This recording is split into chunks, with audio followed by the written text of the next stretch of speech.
안녕하세요 여러분, 통합사회 시간입니다.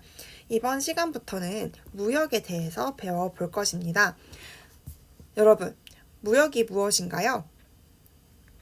네, 다들 어렴풋이 알고 있죠. 네, 무역이라는 것은 무엇이냐면 국가 간에 국가끼리 국경을 넘어서서 상품과 서비스 그리고 생산 요소 등을 거래하는 것을 의미합니다. 우리는 무역을 할 수 있기 때문에 우리나라에 모든 상품이 있는 게 아니잖아요. 우리나라에 없거나 부족한 상품을 이용할 수 있게 되고요. 그리고 우리나라가 다른 나라에 비해서 더 유리한 제품이 있잖아요. 그런 더 잘 만드는 재화를 팔아서 이익을 얻을 수가 있게 됩니다. 우리는 무역을 하기 때문에 호주산 소고기를 먹을 수 있는 것이고요. 무역을 하기 때문에 벨기에산 냉동 삼겹살을 먹을 수 있는 것입니다. 무역을 하지 않았다면 저희가 어떻게 벨기에산 돼지를 먹어볼 수가 있겠어요? 그렇죠? 그리고 무역을 하기 때문에 정말 편한 신발이죠. 나이키 신발을 신을 수가 있는 것이고요. 그리고 현대차. 우리나라가 자동차를 되게 잘 만들잖아요. 사실 무역이 없었다면은 현대차는 국내 안에서만 판매를 해서 크게 성장하지 못했을 수도 있는데 우리나라의 발전된 기술을 가지고 다른 나라의 현대차를 판매함으로써 경제 성장에 큰 기여를 했었죠. 이런 식으로 우리는 무역을 통해 여러 이득을 보고 있습니다. 네, 근데 이 무역을 계속 하다 보면은 자연스럽게 국제 분업이라는 것이 이루어지는데요. 여러분, 분업이 무슨 뜻이죠? 네, 분업이라는 것은 일을 나누어서 한다라는 뜻이잖아요. 국제 분업은 쉽게 말하자면은 나라들끼리 일을 나누어서 한다는 뜻입니다. 자, 그러면 어떻게 일을 나누어서 하냐? 국가별로 무역에 유리한 상품을 특화하여 생산을 합니다. 네, 특화라는 뜻은 무엇이냐면 각자가 잘할 수 있는 일에 전념하는 것을 의미합니다. 즉 국제사회는 나라별로 유리한 상품이 있을 거잖아요. 그것에 특화하여 생산을 한 다음에 서로 교환하는 식으로 무역이 이루어지고 있는 것입니다. 학습지 빈칸에 특화 적어주면 됩니다. 네, 지금부터는 학습지 보면서 설명을 할게요. 자, 그러면 이 무역과 국제분업은 왜 발생하냐? 왜 발생을 하냐면요. 첫 번째 이유, 생산비에서 차이가 발생하기 때문입니다. 네, 여러분도 잘 알다시피 나라마다 자연 조건과 생산 요소의 양과 질이 달라요. 나라마다 기후라든지 지형이라든지 다 다릅니다. 그렇기 때문에 나라별로 특정 물건을 만드는 게 더 유리할 거예요. 기후나 지형 측면에서. 그리고 생산 요소도 다 달라. 천연 자원 같은 경우 보세요. 우리나라 같이 자원이 없는 나라도 있지만 석유, 철광석 등 자원이 풍부한 나라들도 많죠. 그리고 노동력 같은 경우도 우리나라 같이 인구는 적지만 우수한 노동력이 많은 나라도 있을 수 있고 교육은 많이 못 받았지만 인구 자체가 많은 나라도 있겠죠. 그리고 기술 같은 경우도 나라별로 차이가 엄청나게 나타나죠. 첨단 기술을 가지고 있는 나라와 그렇지 않은 나라로 나뉘어집니다. 이렇게 생산 요소에도 차이가 생기기 때문에 나라마다 잘 만들 수 있는 제품이 다 다르다고 할 수가 있습니다. 이런 식으로 국가 간 상품의 생산비에 차이가 발생을 하기 때문에 무역이 이루어지는데요. 생각해보세요, 여러분. 나라마다 특정 물건을 만드는데 생산비가 다 똑같이 들어간다면 사실 무역을 할 필요가 없죠. 우리나라에서 다 만들면 되는 거니까. 그쵸? 근데 이런 식으로 생산비 차이가 발생을 하기 때문에 각자가 유리한 것을 특화해서 만들고 무역이 이루어지게 되는 것입니다. 그럼 두 번째 원인은 국제 거래에 따른 이익이 발생하기 때문입니다. 네, 각국이 유리한 생산 조건을 갖춘 상품을 특화하여 다른 나라와 교환하면은 거래 당사국이 모두 이익을 얻어요. 우리나라에서 생산하기 어려운 걸 얻을 수 있다는 이익도 있고요. 아까도 말했듯이 우리나라의 유리한 상품을 만들어서 팔면은 돈도 얻을 수가 있습니다. 네, 지금까지는 사실 이해하기 쉬운 교양 수준이었고 이제 본격적으로 경제학적 용어에 대해서 알아보도록 하겠습니다. 무역이 이루어지는 원리를 설명하는 두 가지 이론이 있는데요. 네, 이거 중요하니까 잘 알아둬야 됩니다. 별표 쳐볼게요. 네, 첫 번째 원리는 뭐냐면 절대 우위라는 이론입니다. 절대 우위의 의미가 무엇이냐면요. 어떤 물건을 생산을 할 때 한 국가가 다른 국가보다 낮은 생산비로 생산할 수 있는 것, 이것이 절대 우위입니다. 알겠죠? 특정 물건, 그러니까 뭐 A라는 제품을 만드는데 갑국은 30달러가 들어. 그리고 을국은 50달러가 들어. 이럴 경우 생산비 어디가 더 낮아요? 갑국이 생산비가 더 낮죠. 이럴 경우 갑국이 절대 우위에 있다 라고 하는 겁니다. 반대로 한 국가가 재화나 서비스를 생산할 때 다른 국가보다 높은 생산비로 생산을 하게 된다. 그러면 절대 열위에 있다고 합니다. 네, 더 불리하다, 열등하다 라는 뜻이겠죠. 여기서는 이 사례에서는 을국이 절대 열위에 있는 것이죠. 여러분 헷갈리면 안 됩니다. 낮은 생산비로 생산할 수 있을 때 절대 우위에 있다고 하고요. 높은 생산비로 생산할 수 있을 때 절대 열위에 있다고 합니다. 알겠죠, 여러분? 절대 우위에 있는 상품을 특화하여 생산한 뒤 서로 교환을 하면은 서로에게 이익이 발생을 하거든요. 실제로 그런지 연습을 한번 해보도록 하겠습니다. 예시 볼게요. 예시를 보면은 지금 두 재화가 나와져 있어요. 사과와 오렌지라는 재화가 있고요. 그리고 생산하는 사람 2명, 지수와 지혜 2명이 있습니다. 자, 그리고 표를 읽을 수가 있어야 되는데요. 여기에 있는 숫자가 의미하는 것은 무엇이냐면 1시간에 생산할 수 있는 사과의 개수입니다. 여러분 이해되죠? 자, 그러면 지수를 볼게. 지수는 사과를 1시간에 몇 개를 생산할 수 있냐? 5개를 생산할 수 있다는 겁니다. 알겠죠? 또 볼게. 오렌지 볼게요. 지수의 오렌지 항목은 5라고 적혀 있어. 이게 무엇을 의미하는 거라고? 지수가 1시간 동안 생산할 수 있는 오렌지의 개수를 나타내는 겁니다. 알겠죠? 자, 그러면 지금부터 사과와 오렌지 각각의 절대 우위를 가지고 있는 사람이 누구인지를 한번 살펴보도록 할게요. 절대 우위의 의미가 무엇이었냐면은 한 국가가 재화나 서비스를 생산할 때 다른 국가보다 낮은 생산비로 생산할 수 있을 때 절대 우위에 있다고 했습니다. 그러니까 사과 1개 그리고 오렌지 1개를 생산할 때 드는 생산비를 구해야 되는 것이죠. 한번 구해보도록 할게요. 자, 지수는 1시간에 사과 5개를 만들어요. 그러면은 사과 1개를 만들려면은 몇 시간이 필요한 것이죠? 5분의 1시간이 필요한 거죠. 네, 여기서 생산 비용은 시간이라고 생각하면 됩니다. 여기서의 생산 비용은 시간이라고 생각하면 돼요. 자, 그 다음에 오렌지 보도록 할게요. 지수는 오렌지를 1시간에 5개를 생산할 수가 있어요. 그러면은 오렌지 1개는 생산 비용이 얼마 드는 거죠? 5분의 1 시간이 드는 거죠. 네, 똑같습니다. 지수는. 그럼 이제 지혜도 볼게요.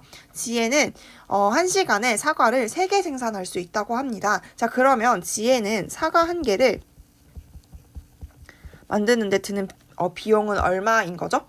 네, 3분의 1 시간이 되는 거죠. 그리고 오렌지 같은 경우 오렌지 1개를 만드는데 드는 비용은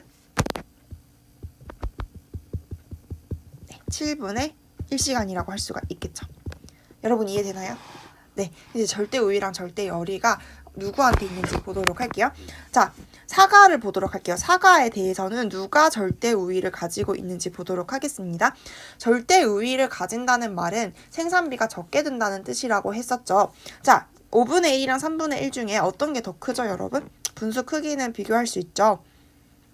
얘가 더 크다는 거 알 수 있죠. 그러니까 이 말은 무슨 말이냐면은 지수가 사과 1개를 생산하는 데 드는 생산 비용이 더 적다는 것을 의미하고 지수가 사과에 대해서 절대 우위를 가지고 있다는 것을 의미합니다.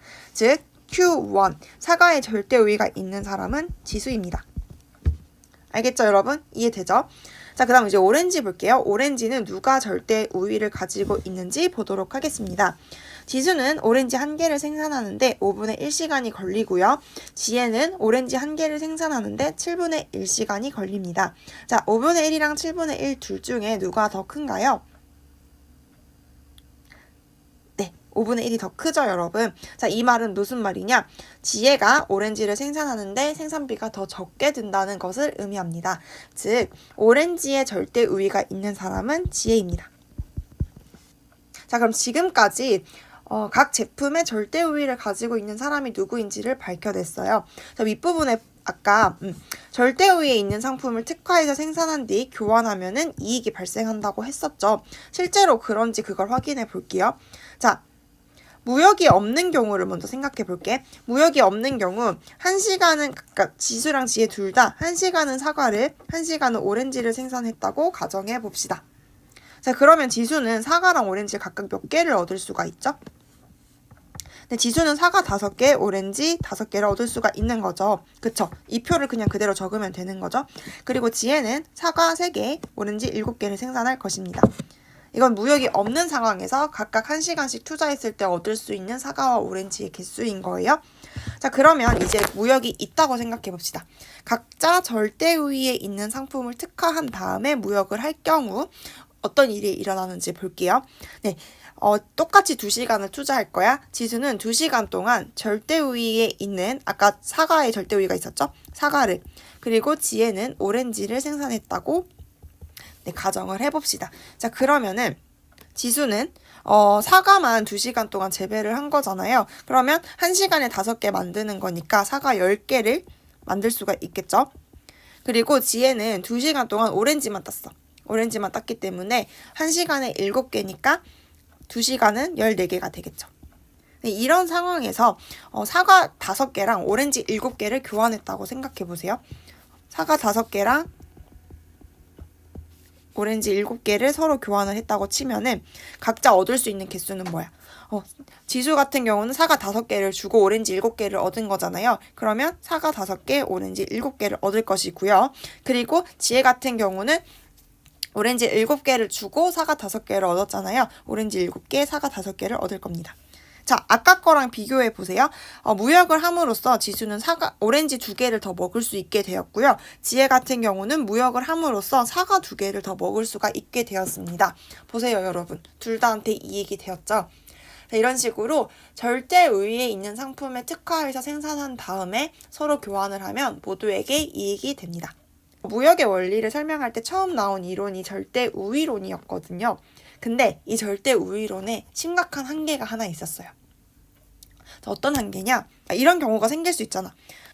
한 나라가 모든 재화 생산에서 절대 우위 또는 절대 열위일 경우에는 어떻게 하냐라는 문제가 생기는 거죠. 그러니까 예를 들어서 미국 같은 나라는 사실 대부분의 개발도상국보다 모든 상품을 만드는 데 있어 절대 우위에 있을 거란 말이죠. 그런 경우 개발도상국은 미국과 무역을 못하냐라는 문제가 생기는 거죠. 그쵸? 그럼 진짜 무역을 못할까요? 아닙니다, 여러분. 무역을 할 수가 있습니다. 어떻게 무역을 하냐? 비교 우위를 이용하면 됩니다. 자, 아까 말한 절대 우위론의 한계를 비판하면서 등장한 새로운 이론이 생겼는데요. 그것이 무엇이냐면 바로 비교 우위론입니다. 비교 우위를 이용하면은 절대 열위에 모든 상품의 절대 열위에 있는 국가도 무역을 할 수가 있습니다. 자, 궁금하죠? 어떻게 되는지 자세히 알아보도록 할게요. 자, 의미 보겠습니다. 한 국가가 그러니까 비교 우위가 무슨 말이냐? 한 국가가 다른 나라에 비해 더 작은 기회비용으로 상품을 생산할 수 있는 것을 의미합니다. 네, 아까 절대 우위 같은 경우는 절대적으로 낮은 생산비로 생산을 할 수 있을 경우에 절대 우위가 있다고 하는 거거든요. 근데 비교 우위는 절대적인 걸 따지지 않고 상대적으로 낮은 생산비를 따집니다. 그게 바로 기회비용이에요. 자, 기회비용 복습 한번 해볼게요. 이번 시험 범위이기도 하죠. 네, 기회비용이라는 것은 무엇이었죠, 여러분? 기회비용이라는 것은 어떤 것을 선택함으로 인해서 포기해야 하는 것들 중 가장 큰 가치를 의미를 합니다. 이걸 바탕으로 비교 우위 의미 다시 정리해 볼게요. 한 국가가 다른 나라에 비해 더 작은 기회비용으로 상품을 생산할 수 있다는 것은 무슨 말이냐면은 어떤 물건을 생산하기로 선택함으로써 다른 물건을 만들지 못하게 되잖아요. 만들지 못하게 되는 다른 물건의 가치가 다른 나라보다 작을 경우 상대적으로 낮은 생산비를 가지고 있다고 말을 합니다. 그리고 비교 우위에 따라서 비교 우위에 있는 상품을 특화하여 생산한 뒤에 교환을 하면은 절대 우위와 마찬가지로 양국 모두에게 이익이 됩니다. 사실 비교 우위 의미만 보고는 이해하기가 좀 어렵거든요. 예시를 한번 풀어봐야지 좀 이해를 할 수 있을 것 같아요. 그래서 같이 예시를 한번 풀어보도록 하겠습니다. 문제 읽어볼게요. 갑국과 을국 두 나라가 나오고요. 이 두 나라는 각각 의류와 기계가 아니고 신발입니다. 신발만을 생산을 하여 소비를 하고 있습니다.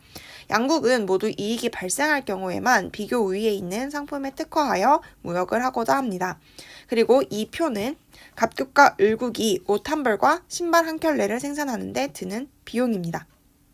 일단 1번 문제부터 풀어보도록 하겠습니다. 절대 우위를 구해보도록 할게요. 자, 절대 우위라는 것은 생산비가 절대적으로 낮으면 절대 우위가 있다라고 했죠. 자, 그러면 절대 우위는 구하기 쉬워요, 사실. 옷 한 벌을 만드는데 각국은 100달러가 들고 을국은 90달러가 든대요. 네, 생산비가 더 낮은 나라는 어느 나라죠? 을국이죠. 즉 을국이 절대 우위를 가지고 있습니다. 신발도 보도록 하겠습니다. 신발은 각국이 신발 한 켤레를 생산하는데 각국은 120달러가 들고 을국은 80달러가 듭니다. 자, 여기서 생산비가 더 낮은 나라는 어느 나라죠? 을국이죠. 네, 신발 역시 을국이 절대 우위를 가지고 있습니다. 즉 여기 답은 을이 되겠죠. 절대 우위론에 따르면은 이런 상황, 갑국과 을국에서 을국이 모두 절대 우위를 점하고 있는 상황에서는 무역이 일어날 수가 없습니다. 근데 비교 우위에 따르면 일어날 수 있다고 했죠.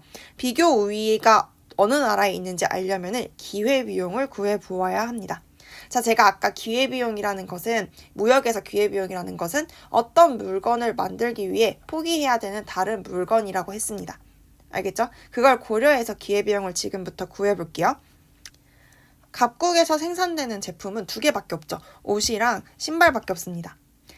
즉 갑이, 그러니까 이 말은 무슨 말이냐면은 갑이 옷을 만들기로 선택을 했으면 자연스럽게 신발 만드는 것을 일정 부분 포기할 수밖에 없다는 것을 의미를 해요. 그 옷 한 벌을 만들 때 신발 몇 켤레를 포기해야 되는지를 구하는 게 기회비용을 구하는 겁니다. 알겠죠? 자, 여러분, 옷 한 벌을 만들 때 신발 몇 켤레 만드는 걸 포기해야 되는 걸까요? 이거 어떻게 구할까? 자, 이 구하는 방법 잘 알아둬야지 기말고사 문제 풀 수 있어요. 다시 위로 올라가 볼게. 지금 보면은 옷 한 벌을 만드는데 100달러가 필요해요. 100달러. 그쵸? 그럼 이 100달러를 옷을 만들지 않고 신발을 만드는 데 썼으면 신발 몇 켤레를 만들 수가 있었을까요? 한 켤레 만들 수 있었을까? 못 만들었겠죠. 왜냐? 신발 한 켤레를 만드는 데는 120달러가 필요해. 그럼 100달러를 투자하면은 신발 한 켤레는 못 만들었겠죠. 그렇지만 120분의 100켤레 정도는 만들 수가 있었겠죠.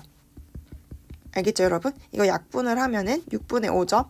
신발 6분의 5켤레가 옷 한 벌의 기회 비용입니다.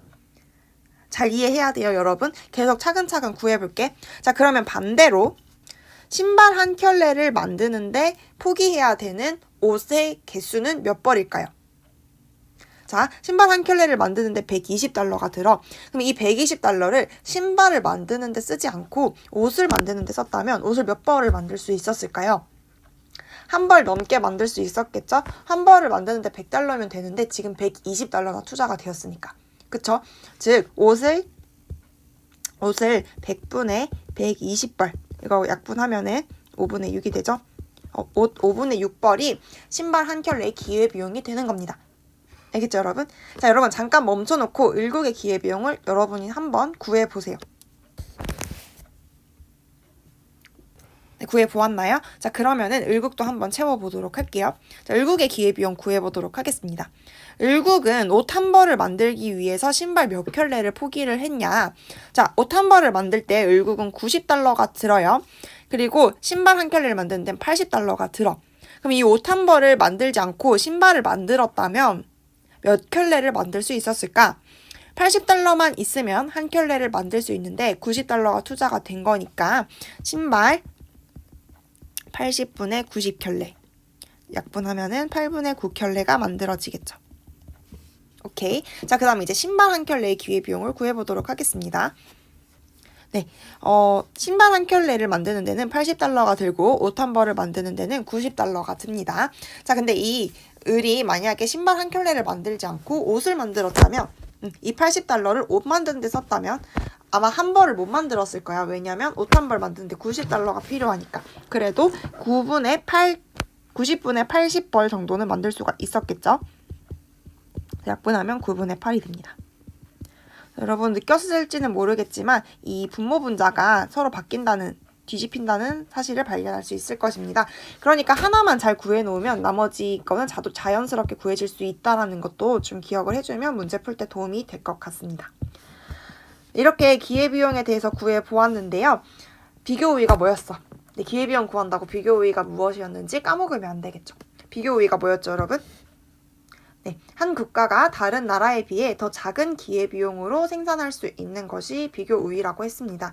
자, 그럼 기회비용의 크기를 지금 비교해 봐야 되는 거죠. 자, 옷은 누가 비교 우위에 있는지 보도록 할게요. 자, 기회비용을 비교해 봤더니 이 6분의 5랑 8분의 9 중에 뭐가 더 커요? 이 정도는 당연히 할 수 있죠, 여러분. 8분의 9가 더 크죠. 그럼 기회비용이 더 낮은 거는 갑국이야, 을국이야? 갑국이죠. 네, 그래서 갑국이 옷 생산의 비교 우위를 가집니다. 이제 신발 볼게요. 신발의 기회비용을 비교해 봤더니 옷 5분의 6이랑 옷 9분의 8이야. 둘 중에 뭐가 더 커요? 5분의 6이 더 크죠. 을국이 신발 한 켤레에 대한 기회비용이 더 작습니다. 그래서 신발에 대해서는 을국이 비교 우위를 갖습니다. 알겠죠, 여러분? 자, 그러면 빈칸 채워볼게요. 갑국은 옷 생산에 비교 우위가 있고 을국은 신발 생산에 비교 우위가 있습니다.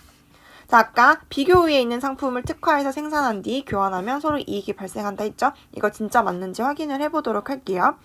자, 갑국과 을국이 비교 우위 제품에 특화하여 2개씩 생산한 다음에 1대1의 교육 조건으로 무역을 할 경우를 생각해 봅시다. 무역하기 전에 그냥 각각 하나씩 만들었다고 생각해봐. 각각 알아서 각각 옷과 신발을 생산했을 경우에 가격을 구해볼게요. 갑국 같은 경우는 옷 하나 만드는데 100달러, 신발 하나 만드는데 120달러가 들죠. 220달러가 들었을 거예요. 그리고 을국 같은 경우는 옷 하나 만드는데 90달러, 신발 하나 만드는데 80달러가 들었죠. 두 개 더하면 170달러죠. 이렇게 돈이 들었을 거야. 자, 근데 비교 우위에 있는 제품을 특화해서 생산을 하면 얼마나 이익이 되는지 보도록 할게요. 2개씩 생산했다고 칩시다. 자, 갑국은 옷에 비교 우위가 있었잖아요. 그럼 옷 2벌을 만든 거죠. 즉, 갑국은 옷 하나 만드는데 100달러 드니까 2벌 만들 때 200달러가 들 거예요. 그리고 을국 같은 경우는 신발 2개를 만들게 된 거죠. 신발 하나 만드는데 80달러니까 2개 만들 때는 160달러가 되겠죠. 자, 이때 갑국과 을국이 하나씩 그러니까 신발과 옷을 하나씩 교환한다고 생각해 보세요. 그러면 무역하기 전과 마찬가지로 각각 옷 하나, 신발 하나, 신발 하나를 가지게 됩니다. 자, 그런데 들어간 비용은 차이가 있죠. 무역을 안 했을 때 옷 하나, 신발 하나를 얻기 위해서 갑국은 220달러를 써야 했고 을국은 170달러를 써야 됐어.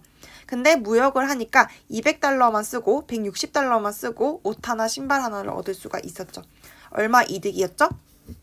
갑국은 20달러를 아낄 수가 있었고 을국은 10달러를 아낄 수가 있었습니다. 여러분 이해되나요? 이런 식으로 갑국이 지금 전부 다 절대 열의에 있었잖아요. 근데 비교 우위가 있기만 하면은 무역을 할 때 이익이 발생한다는 점을 잘 알아주셔야 됩니다. 그래서 오늘날 무역을 설명을 할 때는 비교 우위론으로 다 설명을 하게 됩니다. 네, 정말 어려운 개념이고 헷갈릴 수 있는 개념이에요. 그러니까 꼼꼼하게 공부 잘 해보고 모르는 거 있으면 학교 와서 질문 많이 해주세요. 자, 여러분 지금까지 너무 수고 많았어요. 이제 국제거래의 확대로 인한 긍정적인 영향, 부정적인 영향만 배우고 마치도록 하겠습니다. 자, 국제거래, 무역이 확대되면은 어떤 좋은 점이 있는지 보도록 하겠습니다. 자, 첫 번째 좋은 점, 상품 선택의 폭이 넓어져요. 무역을 하지 않으면 우리나라에서 생산된 제품만 써야 되는데 무역을 하다 보면은 세계 각지에서 다양한 제품들이 들어오게 되는 거죠. 그러니까 우리는 다양한 제품들 속에서 선택을 할 수 있다 보니까 선택의 폭이 증가하는 것이죠. 알겠죠? 그래서 그 덕분에 우리는 질 좋고 저렴한 것을 고를 수 있게 되고요. 이에 따라 풍요로운 소비 생활을 할 수가 있습니다. 그다음에 두 번째 볼게요. 생산비가 줄어들어. 이게 무슨 말이지? 이걸 이해를 하려면은 규모의 경제라는 것을 이해를 해야 돼요. 규모의 경제가 무엇인지 설명을 해보도록 할게요. 밑에 뜻이 나와 있긴 하는데요. 생산 규모가 늘어나면서 제품 단위당 평균 생산비가 감소하는 현상을 의미합니다. 평균 생산비가 뭐냐면은 총 생산비 나누기 제품의 개수야. 그렇다면 제품의 개수가 늘어나면 왜 총 생산비가 감소하냐? 제품의 개수가 늘어나면 투입되는 원료도 늘어나니까 총 생산비도 같이 늘어나기 때문에 똑같은 거 아니냐라고 생각할 수 있잖아요. 그렇지 않아요? 총 생산비에는 추가적으로 투입되는 자원 같은 게 있기는 한데 여기서 고려해야 될 것은 고정 비용이라는 거야. 자, 여러분 공장 만들고 그리고 기계 설치하는 거 생각해 보세요. 공장이랑 기계는 한 번 설치하면 오래 쓰이잖아요. 그리고 추가적인 비용을 그렇게 크게 지불하지 않아도 돼. 이런 걸 고정 비용이라고 하거든요. 추가 생산한다고 해서 증가하는 비용이 아니에요. 하지만 초반에 되게 많이 들어가는 비용이죠. 이 고정 비용은 제품을 적게 생산하든 많이 생산하든 그대로 유지가 되어 있기 때문에 제품 개수가 늘어나면 늘어날수록 똑같은 고정 비용을 많이 나눠 가지게 되는 거죠. 그렇기 때문에 한 제품을 생산하는 데 드는 비용 자체는 줄어들게 되는 겁니다. 그러면은 기업 입장에서는 좀 더 저렴하게 한 제품을 만들 수 있으니까 가격도 좀 더 저렴하게 책정할 수가 있게 되고, 그러면 소비자들 입장에서도 더 많이 살 수가 있겠죠. 그쵸? 이런 게 규모의 경제라고 하거든요. 자, 그럼 무역을 하면 왜 규모의 경제가 실현이 되냐? 왜냐면 우리나라를 생각해 보세요. 우리나라 인구수 되게 적어요. 우리나라 사람들만을 대상으로 물건을 판다고 생각했을 때 많이 팔아봐야 5천만 개밖에 안 돼. 그런데 외국의 상대로도 팔게 되면은 그러니까 세계에는 사람들이 훨씬 더 많잖아요. 그러면 만들 수 있는 제품이 훨씬 많아지는 거지. 이해되죠? 무역을 하기 때문에 만들 수 있는 제품 개수가 많아지게 되고, 그에 따라 규모의 경제가 실현이 돼서 생산비가 줄어드는 그런 효과가 생기게 됩니다. 네, 이제 세 번째 효과 보도록 할게요. 세 번째, 국내 경제 활성화 및 경제 성장입니다. 네, 이거는 생산비 절감이랑 연결되어 있는 내용이라 생각하면 되는데, 세계 여러 국가를 상대로 제품을 생산을 하잖아요. 국내만 대상으로 팔면은 사실 돈을 많이 못 벌 텐데 세계 대상으로 팔다 보니까 돈을 엄청나게 많이 벌게 되는 거죠. 그래서 국내 경제 활성화와 경제 성장에 기여를 하게 됩니다. 네, 그럼 네 번째, 개발도상국의 경제 발전 기회를 마련합니다. 선진국과 개발도상국이 접촉을 하다 보면 아무래도 선진국의 좋은 기술들이 개발도상국으로 넘어가겠죠. 그런 식으로 개발도상국은 선진국의 앞선 기술에 접근을 좀 더 쉽게 할 수 있다라는 장점이 있습니다. 자, 마지막 다섯 번째는 문화 교류가 활성화된다라는 것인데요. 무역을 하면서 다른 나라의 어떤 제품을 접하게 되고, 그리고 자연스럽게 다른 나라의 어떤 대중문화라든지 서비스 같은 것도 접하게 되겠죠. 그러면서 이 나라 사람들은 이런 문화를 가지고 있구나를 느끼게 됩니다. 그리고 서로 좋은 문화는 교류를 하려고 하겠죠. 이런 식으로 문화 교류가 활성화된다는 장점이 있습니다. 네, 이해 잘 해주면 될 것 같아요. 이제 두 번째, 부정적인 영향 보도록 하겠습니다. 무역이 항상 좋은 점만 있는 것은 아니거든요. 나쁜 점도 있어요. 어떤 나쁜 점이 있는지 보도록 할게요. 첫 번째, 경쟁력을 갖추지 못한 국내 산업과 기업이 위축됩니다. 자, 이게 무슨 말이냐? 예를 들어서 갑국이 있어. 갑국이 이제 자동차를 한번 만들어 보려고 해. 근데 자동차를 이제 막 만들려고 하다 보니까 사실 기술이 그렇게 좋지는 않은데 그래도 뭔가 만들려서 발전을 해서 돈을 많이 벌어보고 경제를 성장시키고 싶어 해. 자, 그런데 이 자동차 산업이 무르익기도 전에 막 선진국인 을국의 자동차 그리고 병국의 자동차가 막 들어와. 막 다른 나라의 좋은 자동차들이 들어와. 이 나라들의 자동차는 기술도 발전했는데 가격도 괜찮아. 가격도 저렴해. 그럼 국민들 입장에서는 저렴하고 질 좋은 자동차를 구입하려고 하겠죠. 그럼 이 기업은 자동차 산업을 막 시작하려고 했는데 발전하려고 하는 순간 망해버리는 거지. 이런 식으로 경쟁력을 갖추지 못한 국내 산업 기반이 위축되거나 쇠퇴할 수 있습니다. 이게 개발도상국에서 나타나는 많은 문제점들이기도 한데요. 사실 자동차라든지 반도체 산업 같은 게 돈이 많이 되잖아요. 근데 이 기술을 발전시키려면 시간도 많이 들어. 근데 그 시간 동안 저렴하고 질 좋은 수입품들이 막 들어오잖아요.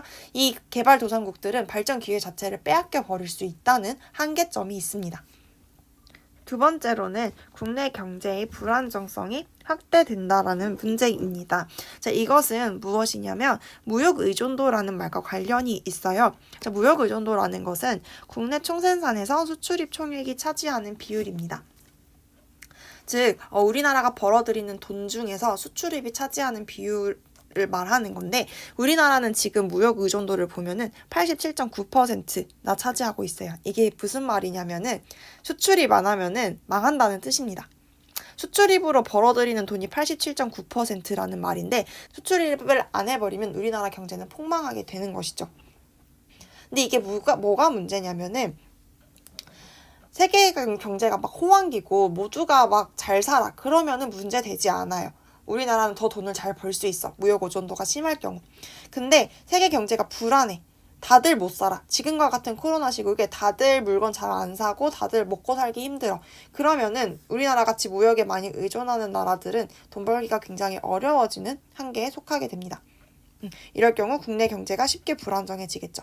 즉, 세계 경제에 쉽게 휘둘린다라는 한계가 있는 것이죠.